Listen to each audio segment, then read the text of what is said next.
Hello అండి, అందరూ బాగున్నారా? మీరంతా బాగుండాలని కోరుకుంటూ మీ అంజలి మీకోసం ఒక వీడియోతో మీ ముందుకు వచ్చింది.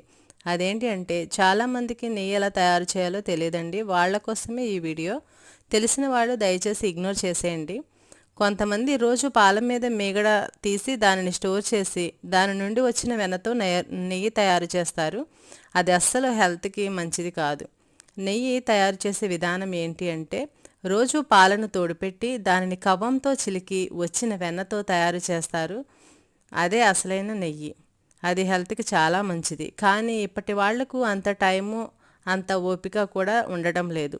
కాబట్టి పాలను తోడుపెట్టి దానిని ఫ్రిడ్జ్లో 1 గంట ఉంచితే ఆ పెరుగు పైన మీగడ మందంగా తయారవుతుంది.